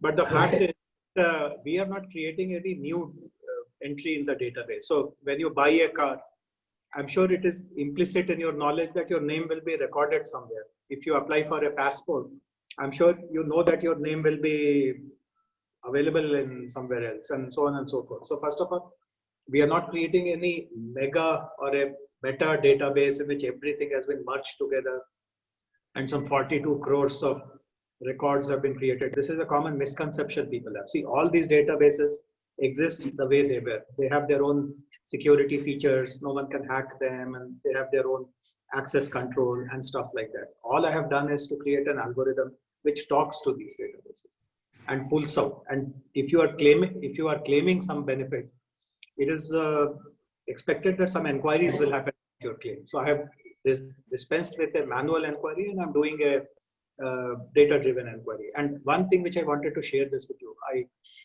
please keep this confidential. We have also used this whole Citizens 360 on crime prevention or crime detection, not prevention, but detection. So our police people say, typically if you are a criminal, you change your identities. I won't be murdering someone claiming to be Jayesh, Ranjan. And these days, I'm sure you are watching lots of movies. I watch lots of these thrillers and crime and in the nights. And I notice that people conceal themselves and they go under different names and stuff like that. So how it becomes very difficult for police to pinpoint whether the person who murdered someone, calling him as Bhagwan Chaudhary, is he the real Bhagwan Chaudhary or someone is impersonating him. So we have been able to detect some very sensational, including terror cases, where people have completely hidden their identities, try to come out with a new identity, but the digital footprint which they have left behind, we have been able to connect dots and tell the police that most likely this is the person who is claiming to be someone else. He's really this guy. Okay, I think that clarification is fantastic, because what you're saying is You're not creating new data, you have just created a way of searching that data more efficiently. And in fact, you're using it against people who might be either criminals or people who are trying to game the system. So it's being done. I have to say, there's something you started with at the beginning, and I'd like to come back to it. You said, you went to an MBA school, but you've spent all your life in public service, and you're implying that these two are different worlds. But I think our MBA students are beginning to realize that this division is in fact artificial. The world is all about solving problems. Whether you use private sector, corporate, or government, it has to ultimately boil down to, are we solving a big problem or not? And I think we should do away with these classifications. What you're able to do in public service, somebody may be able to do working in a corporation or working with an NGO or even a nonprofit. So there are many different ways of really addressing this issue. I wanted to take time to go to the next thing, which is a big topic that we are also considering in Jumpstart India, which is how does the Telangana state or other states for that matter recognize where to put the investments, which industries to support, what type of incentive investments there should be. Is it done in a systematic way, or is it done in an opportunistic, what looks good? Can you give us some insights about that? Yes. So if you look at the industrial and investment policy of Telangana, this was prepared 6 years ago when Telangana became a new state. At that time, I was the commissioner for industries. I'm the principal secretary now, but there was a different principal secretary. So he spearheaded that process and I assisted him. So if you read that policy document, of course, I wrote that whole document. So every single sentence, every comma, every full stop is mine. But most of the ideas were of my boss at that time. So if you look at the document, you will find it to be a very progressive document, very business friendly. Some of the reforms that we have carried out. Most of you would be aware that our Prime Minister started this initiative called Make in India. And he has urged upon the states to reforms. And Telangana today is recognized as the state which has reformed the most. So what you said, Professor Chaudhary, is very true. We decided not to boil the ocean. We decided to play on our strengths. Which are the sectors which have a good potential of doing well in Telangana or in Hyderabad? In certain sectors, we already have a legacies. For example, pharma industry is pretty big here. This is the hub of the pharma world, the biotechnology, the vaccines. And we decided that we'll build upon that industry, but we'll try to fill the gaps. So for example, medical devices were not very big in Telangana. They were not big in India at all at that point in time. So we decided that while we continue to support the pharma, the biotech, the life sciences industry, we will add medical devices into it, medtech into it. Similarly, IT was big. I mean, after Bangalore, as all of you would know, this is the second largest hub. But we decided that we will move away from IT services to more of product development. And since the last 4 years, you are very much a part of it, Professor Chaudhary. We have started focusing on emerging technologies and lots of initiatives on blockchain, on cybersecurity, on artificial intelligence. And people recognize this. In fact, if you go to any NASSCOM summit or conference, at least 10 times examples of Telangana will be given during that summit. So, and not by me. I mean, if I'm a speaker, I'll be giving 100 examples, but these will be by speakers who have nothing to do with Telangana. So this is how we have selected the champion sectors. In Telangana, I mean, when this was a part of the state of Andhra Pradesh, while handlooms and weaving and crafts were there, but there was no focus on textile as an industry. But incidentally, this again may surprise many of you. Telangana is one of the top cotton growers in the country, the third biggest cotton growing state in the country. And the quality of cotton, which the industry itself tells, is the best in the country. In fact, Tirupur, which is the center for textile industry, imports lots of, or rather gets lots of cotton from Telangana. So we felt that it is very natural that we bring textile industry also to Telangana. So we have created a very foresighted textiles policy with a mix of incentives and infrastructure support and skills. So this is how we have selected the champion sectors, and we have also located that within the state. Some are close to Hyderabad. So pharma obviously requires a very high level of skilled workers. So that industry is close to Hyderabad. We are very important destination for the defense and aerospace industry. The who's who of the defense manufacturers are in Hyderabad. So that is one sector that we have identified. So lots of thought and lots of planning has gone in identifying what we call the champion sectors, and then deciding what to do, what interventions are important. And of course, it is a very competitive game. So you also have to study what the other states are offering and what will be the differentiator for Telangana. And nowadays, these days, when, as you know, globally, there is lots of anti-China sentiments happening, not only yesterday and day before, but for the last 6-7 months. And many companies are being motivated by their countries to look at alternatives beyond China. So we are also one of the important players in that race.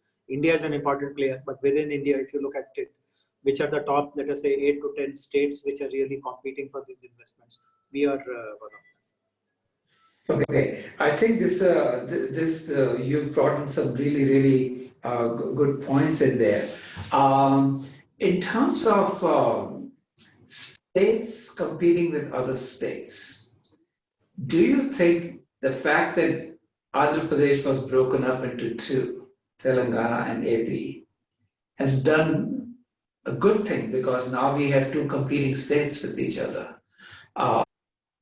rather than one? That was my one question. And my second question was, what is Telangana state doing to make this Make in India dream more successful in terms of labor reforms? Yes, so two short answers. One is that, see, even before the state of combined Andhra Pradesh was getting bifurcated into two, I was publicly mentioning and speaking on multiple platforms that this will do good to both the states. And now that I'm a part of the Telangana state, I can share from my own experience that it has done good to us. So, for example, I spoke about this industrial policy, which has today become the role model policy for the country. We have brought in the kind of reforms which people would have never imagined in those times. That has only become policy because we became a new state and got the chance to write a new policy.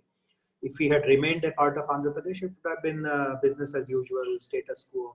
So this is one thing which has been done both here as well as in Andhra Pradesh. They have also done some amazing reforms. We have done, the two states together are always number one, number two on the ease of doing business rankings. We have also been very business friendly and so on and so forth. So in my opinion, it has done good to both the states. But as I already mentioned, it could not do good to, let us say, Chhattisgarh or a Jharkhand or in Uttaranchal. So it is not a given that making smaller states will automatically lead to better governance or progressive reforms and so on and so forth. There has to be a drive to do all that. And the important drive for Telangana has been to prove them wrong. Obviously, when the new state was getting created, there were a large number of people who did not want this to happen. They were opposed to this. So the drive from day one of Telangana has been prove everyone wrong. Everyone who was telling, I'll give you a short example so that it clarifies and tells something to the students. So when the state of Telangana was being created from the erstwhile state of Andhra Pradesh, one of the strongest arguments against that bifurcation was that this state will be extremely deficit in terms of power capacity, power generation, power capacity. So people used to say that this will become a dark state. And in English, when I say dark state and all, it's just a phrase. But if you say so in Telugu, if there are some Telugus, I'm sure there will be some number of Telugu speaking. Yeah. They will understand this. See, Telugulo meeku telise untundi chikati antaru. So chikati rajyamga maripotundi Telangana atla cheppevaru. So what I mentioned in Telugu was that they would say that this will become chikati. Chikati is the term for dark, and it is not a literal way of dark. Chikati is, let me say, pitch dark. I mean, nothing can be seen. So this is what they say. That, and darkness is both literal as well as symbolic. Like the leader will be, blinded by darkness. They won't lead you well, and obviously there will be no power generation. Which is factually, which is true. All the generation was in the state of Andhra Pradesh. So when Telangana came into being on 2nd June 2014, from that day till today, every day we buy about 1,000 to 1,200 megawatts of power and give it to all the households, industries, farmers. And of course, we are ramping up our own generation capacity. And hopefully by the end of the year, we will stop buying power anymore. But this was done just to prove them wrong. So they said that Telangana will become a dark state. I will disprove it. I will show to you that there will be not even a minute of power outage. And for the last 6 years, there has not been even a minute of power outage for any industry, household. So this was the driver for Telangana, that I'll prove you wrong. So as I said, smaller states automatically need not be better governed states. But if the drive is there, that I will be a model state, I will be people-friendly state, I'll reform, and so on and so forth, you can do wonders. So then you also asked about labor reform. So my personal view is like this, Professor Chaudhary, that in the last 5 years, we have had excellent labor relations in this state. You would be knowing, many students may or may not know this, but there are states in the country. I don't want to name and appear to be running down any particular state, but there are states in the country where general managers have been shot dead on the shop floor. So such a thing is unimaginable in Telangana. I mean, even the possibility that someone will speak to you in a raised voice or touch you is unthinkable. And the reason for this is that we have, of course, we have been very fair to our workers. Not that they get astronomical wages or anything. The wages actually in Telangana are the lowest amongst the 5 southern states. But the respect and protecting their rights and so on and so forth, that is maintained very well in Telangana. So we do not want to upset this apple cart, this balance. We, of course, support investors, investments, but at the same time protect workers' rights. So because of which there has been no dharnas, no agitations, no kind of industrial strife at all in the last 6 years. I do not want to now, in the name of reforms, take away some of those rights, etc. I am always open to do process simplification. For example, in the name of labor laws, you have to submit 10 formats every month. I don't want all that to happen. You don't have to submit anything. If at all something has to be submitted, submit online. Your licenses have to be reviewed every 6 months and renewed and all that. I want to do away with all that. So all those kind of reforms I'm prepared to do. But to say that labor can be sacked at any time or they can work for 12 hours, they will still get 8 hours of wages. Our state is not in favor of doing any of those things. Okay, so you're saying you want to protect the workers, but make it the process simple and easier, and that will reduce the cost. We are almost out of time. I want to mention 2 things before we close. One is, you're going to see Jayesh at ISB quite often. Jayesh has been a friend of ISB, and we have a number of things we have done together. The most personal to me was this collaboration called Blockchain District that we partnered with the state of Telangana, and Jayesh mentioned this. In fact, right outside my office, we have created a lab called Blockchain District Lab, and we are doing a number of projects related to data, privacy, and so on and so forth. And the second thing I want to mention is, I like this phrase. I'm going to ask to give a final piece of advice to my students, but one came right to my mind, which is the attitude students can take is, I'm going to prove them wrong. If anybody tells you you cannot do it, say, I'm going to prove them wrong. I like that. Do you have some final words for our students? Just to wish all of them well and review your contexts, your priorities in view of what's happening, what's unfolding right now before our eyes. We require more compassion. We require true partnerships. Professor Chaudhary alluded to it, that whether you are in the corporate sector or government sector or NGOs, or even if you are an entrepreneur, many issues still have not been handled properly in the whole country, the whole world, and every one of us have responsibilities. So let's have this attitude of positivity, optimism, partnership, and much more compassion than ever before. So good wishes to all of you. Hope to see you sometime very soon in Hyderabad. Thank you very much for being here, and thank you students for listening. I always find Jayesh's talks to be very inspiring, And hopefully we'll see more of him in this forum and perhaps in person as well. So thank you all. Thank you.